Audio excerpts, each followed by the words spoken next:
श्रीपादराजम शरणम प्रपद्ये. अध्याय 10. नरसिंह मूर्तीचं वर्णन. मी तिरुमलदासांची आज्ञा घेऊन कुरवपुराच्या दिशेस माझं प्रयाण सुरू केलं. श्रीपादांच्या लीला मनात आठवल्या की अंग रोमांचित होई. मार्गात थोडं दूर गेल्यावर मला एक अश्वत्थ वृक्ष दिसला. दुपारची वेळ झाल्यानं मी भुकेनं व्याकुळ झालो होतो. जवळपास ब्राह्मणांचं घर असल्यास माधुकरी मागून विश्रांतीसाठी पवित्र असा अश्वत्थ वृक्ष आहे असा विचार करत निघालो. त्या अश्वत्थाखाली कोणीतरी विश्रांती घेत असल्याचं मला दिसलं.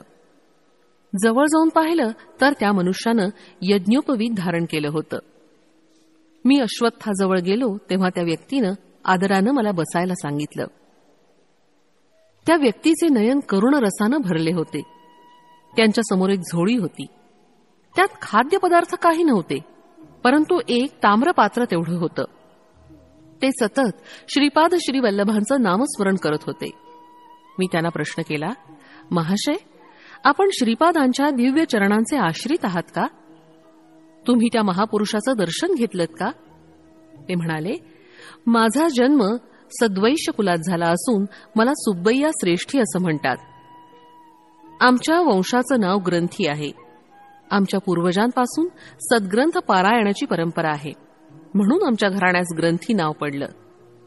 माझ्या लहानपणी मला माता पित्याचा वियोग झाला. माझ्या घरी धनसमृद्धी आहे. मी दूर देशात जाऊन अनेक प्रकारचे व्यापार करतो. या निमित्तानं पुष्कळ वेळा कांचीपुरास जाण्याचा योग आला. तिथं चिंतामणी नावाच्या एका वेश्येचा परिचय झाला. खूप धन मी तिच्यावर खर्च केलं. मळयाळ म्हणजे केरळ देशात पालक्काड या प्रांतातून बिल्वमंगल या नावाचा ब्राह्मण सुद्धा व्यापाराच्या निमित्तानं कांचीपुरमला येत असे.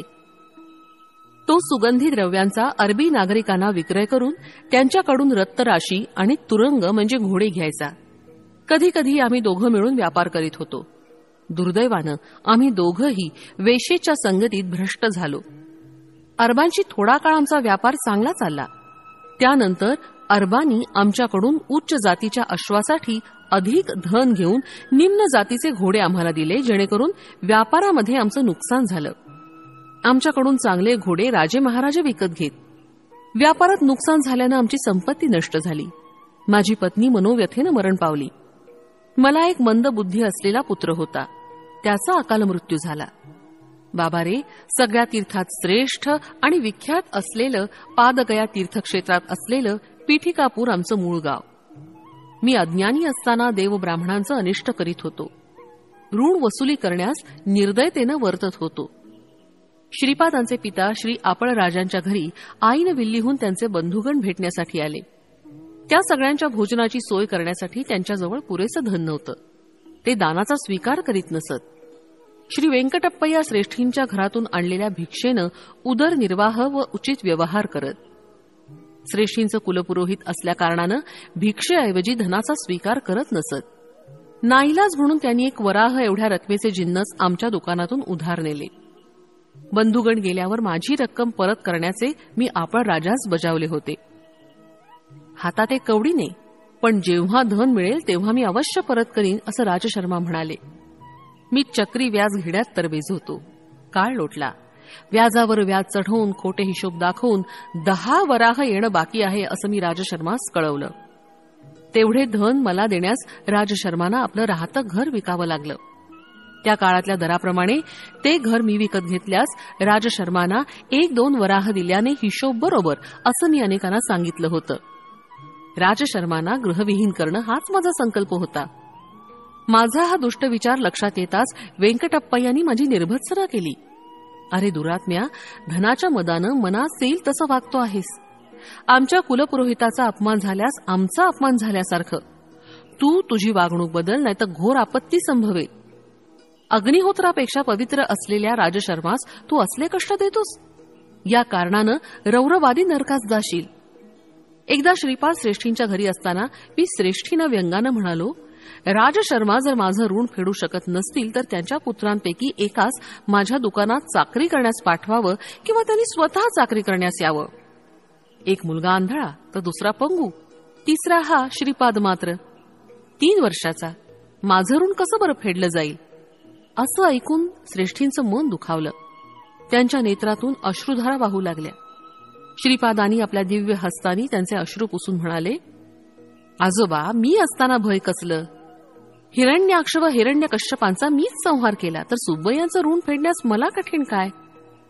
असं म्हणून माझ्याकडे वळून म्हणाले, अरे, तुझं ऋण मी फेडीन, चल तुझ्या दुकानात सेवा करून ऋणाची निवृत्ती करीन. ऋण फिटल्यावर मात्र तुझ्या घरी लक्ष्मी राहणार नाही, विचार कर. बाल श्रीपादांना घेऊन वेंकटप्पय्या श्रेष्ठी सुब्बय्याच्या दुकानात आले. ते सुब्बय्यास म्हणाले, श्रीपादांच्या ऐवजी मी तुमच्या दुकानात काम करतो, चालेल का? सुब्बय्यानं नकारार्थी मान हलवली. इतक्यात दुकानात एक जटाधारी आला. तो सुब्बय्या श्रेष्ठींचं दुकान शोधित होता. त्याला एक तांब्याचं भांड विकत घ्यायचं होतं. तो श्रेष्ठींना म्हणाला, मला एका तांब्याच्या पात्राची अत्यंत गरज आहे. किंमत थोडी जास्त असली तरी चालेल. सुब्बय्यांच्या दुकानात 32 तांब्याची पात्र होती, परंतु तो खोटच म्हणाला. माझ्याकडे एकच तांब्याचं पात्र आहे. त्याला 10 वराह देऊ शकत असाल तर तुला ते मिळेल. तो संन्यासी चटकन कबूल झाला.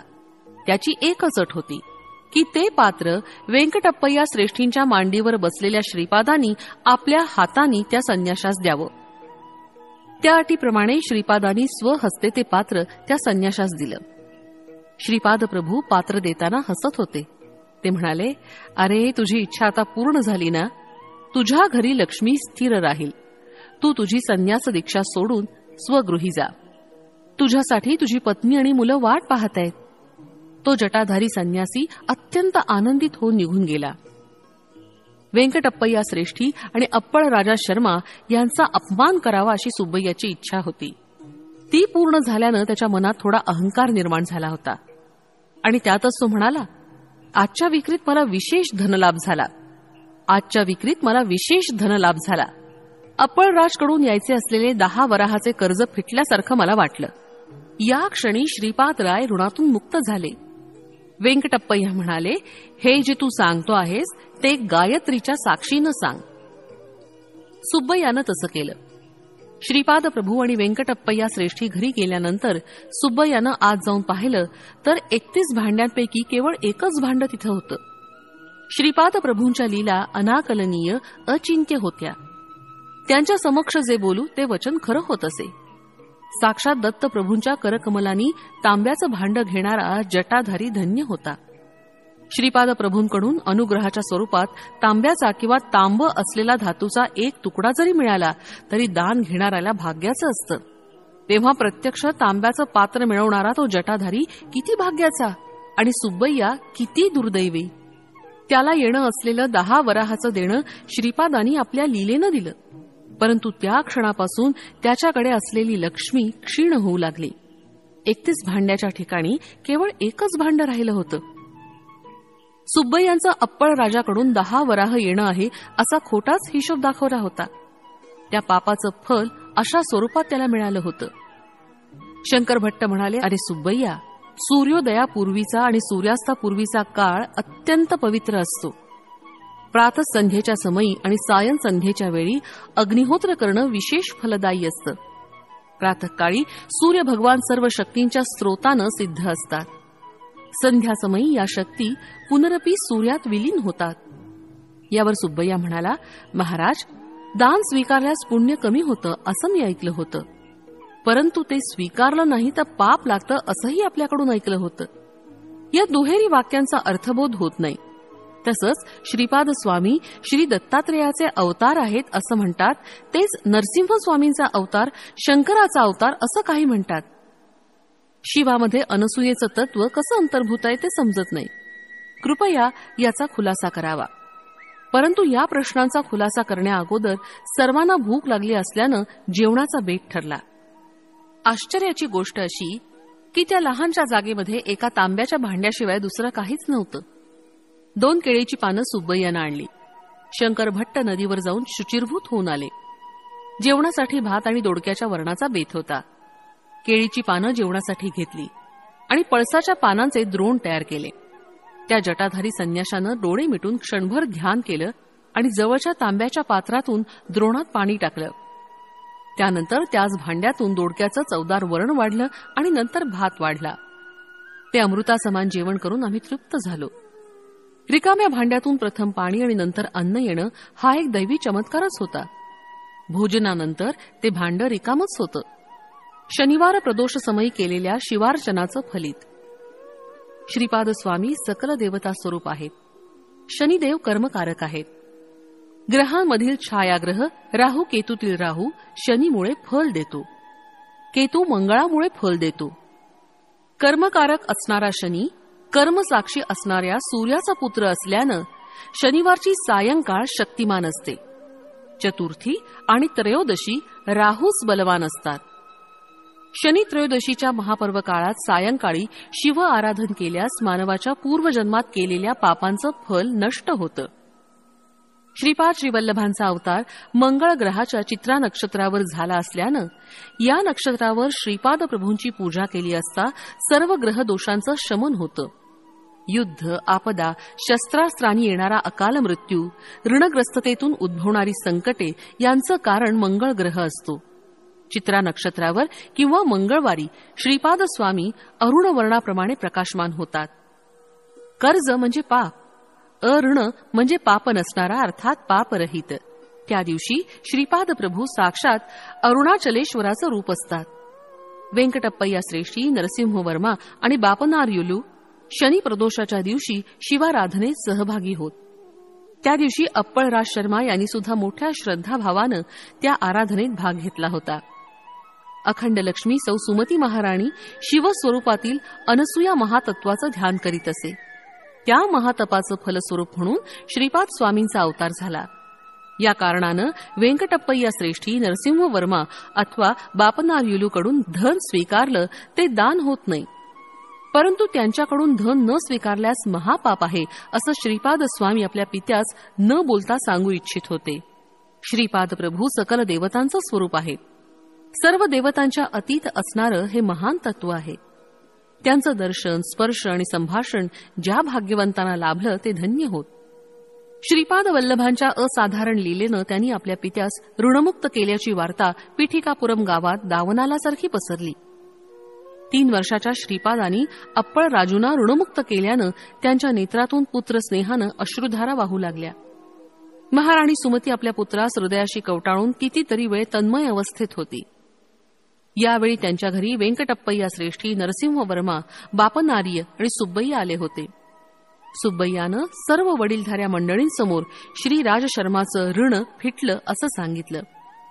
यावर श्रीपाद प्रभू म्हणाले, पित्याला ऋणमुक्त करणं पुत्राचा धर्मच असतो. कोणीतरी जटाधारी येऊन 10 वराह देऊन तांब्याचं भांड घेऊन गेला, त्यामुळे माझं कर्ज कसं फिटलं असं राजशर्मांनी विचारलं. अशा प्रकारे अनेक रसपूर्ण क्रिया प्रतिक्रिया झाल्या. बापनार्युलूंनी श्रीपादांना विचारलं की ते जटाधारी संन्यासी कोण होते तुला माहितीये का? यावर श्रीपाद म्हणाले, त्या जटाधारीबद्दलच नाही तर सगळ्या जटाधारी संन्यासांबद्दल मी जाणतो. श्रीपाद स्वामी कोण आणि त्यांचं स्वरूप? बापनार्युलू श्रीपादांना म्हणाले, तू 3 वर्षाचा बालक आहेस, परंतु मोठ्या माणसासारखा बोलतोयस. सर्वांबद्दल माहिती असावयास तू सर्वज्ञ आहेस काय? यावर श्रीपाद म्हणाले, मी 3 वर्षाचे असं तुम्हाला वाटतं, परंतु मला तसं वाटत नाही. माझं वय अनेक लक्ष वर्षाचं आहे. मी या सृष्टीच्या पूर्वी होतो, प्रलयानंतर सुद्धा राहणार आहे. सृष्टीच्या निर्मितीच्या वेळी मी होतो. माझ्याशिवाय सृष्टीची उत्पत्ती, स्थिती आणि लय होऊ शकत नाही. मी साक्षीभूत होऊन सर्व व्यवहारांचं अवलोकन करतो. यावर बापनाचार्युलू म्हणाले, श्रीपादा, लहान मुलांनी आपण चंद्रमंडळात आहोत असा केवळ विचार केल्यानं आपण चंद्रमंडळात असतो असं नाही. प्रत्यक्ष अनुभव असायला हवा. सर्व ज्ञान, सर्व व्यापकत्व, सर्व शक्तितत्व हे केवळ जगन्यंत्याचं लक्षण आहे. यावर श्रीपाद म्हणाले, मी सर्वत्र स्थित असणारं आदितत्व आहे. त्या त्या प्रसंगानुसार त्या त्या ठिकाणी आवश्यकतेनुसार मी व्यक्त होतो.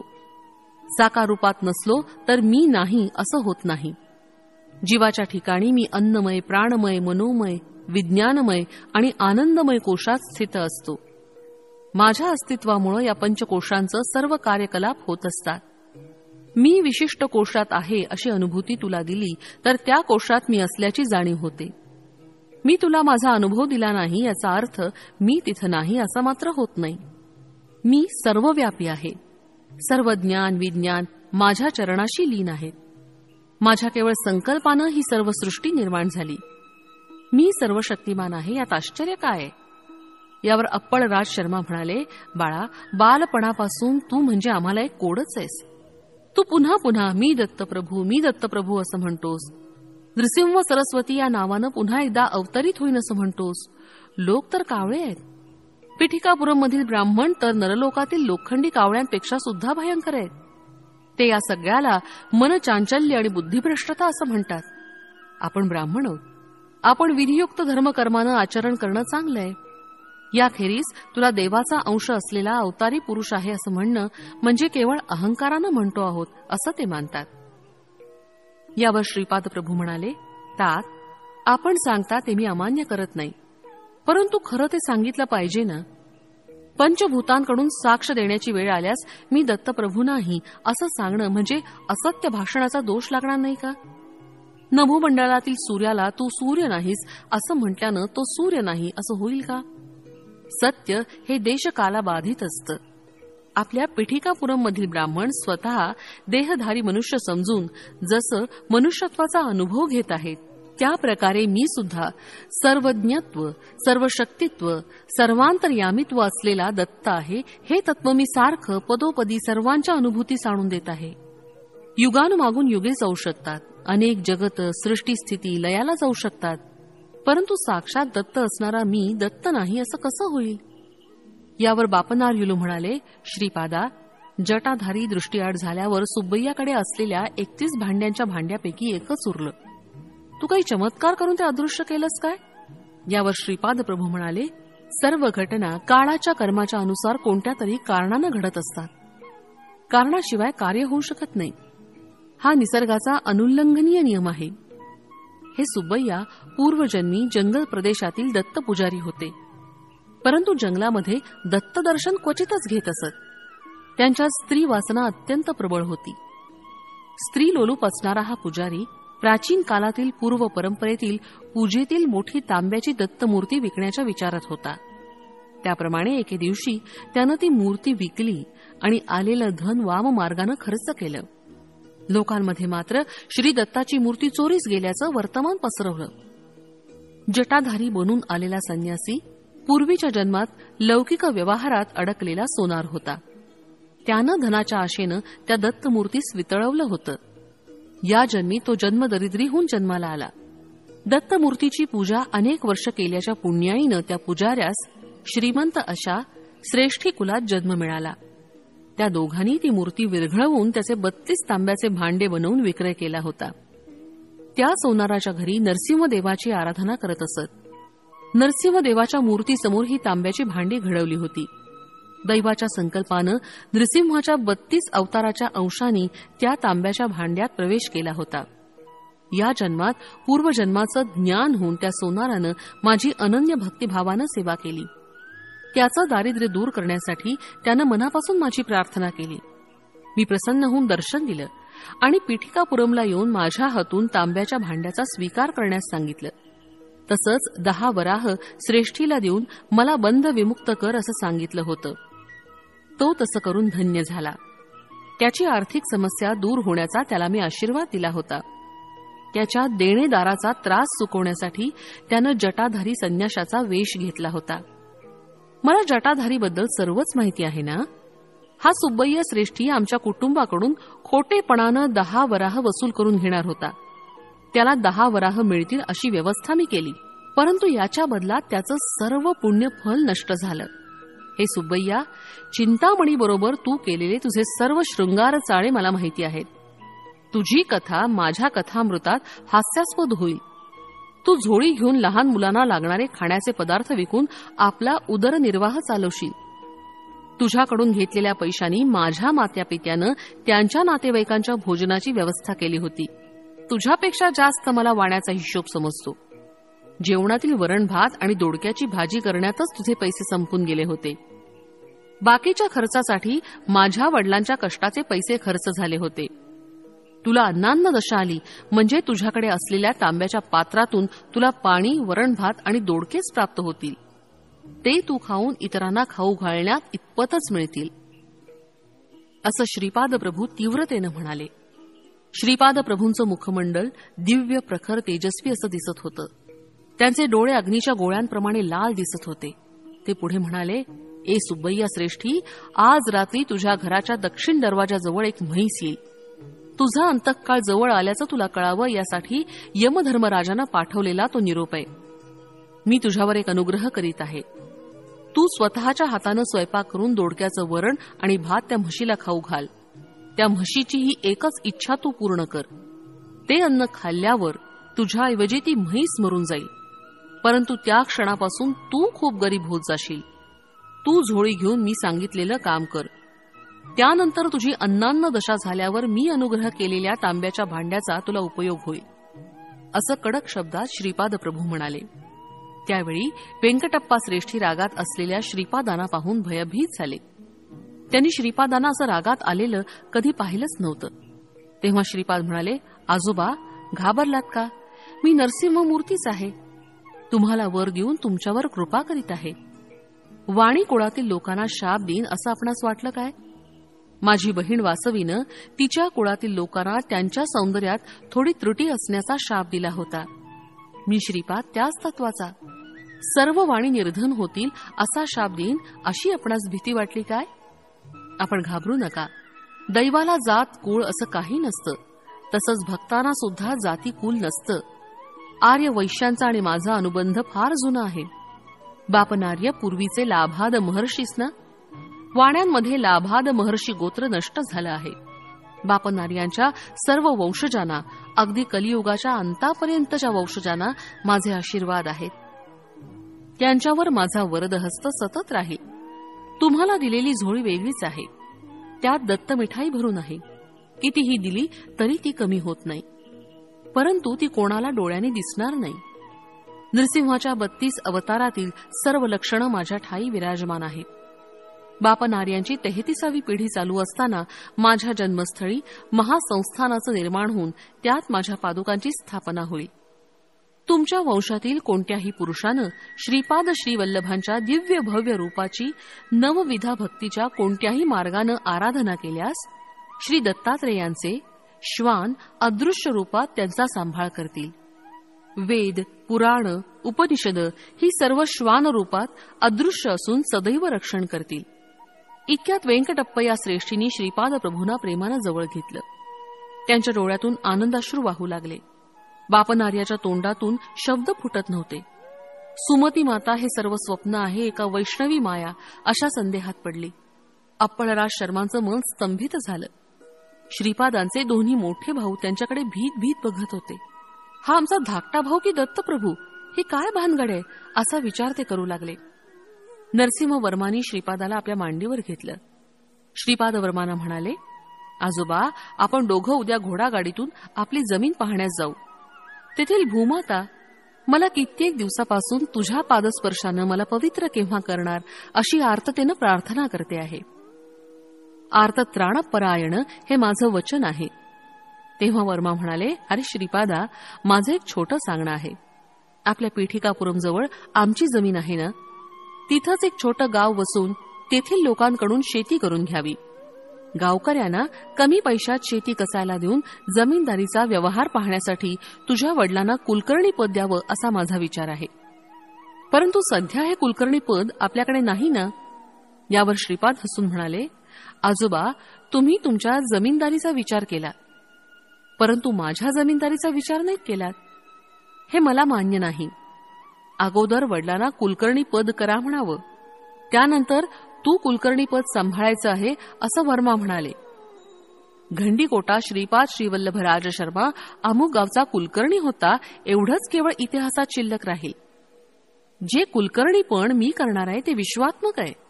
माझे हिशेब मला आहेत. दररोज कोट्यावधी पुण्यराशींची उलाढाल होताना दिसत आहे. माझ्या अवताराचं प्रयोजन विश्वकुंडलिनीला हलवून टाकायचं आहे. मानवात असल्याप्रमाणे गावाला, शहराला, पुण्यक्षेत्रांना सुद्धा कुंडलिनी असते.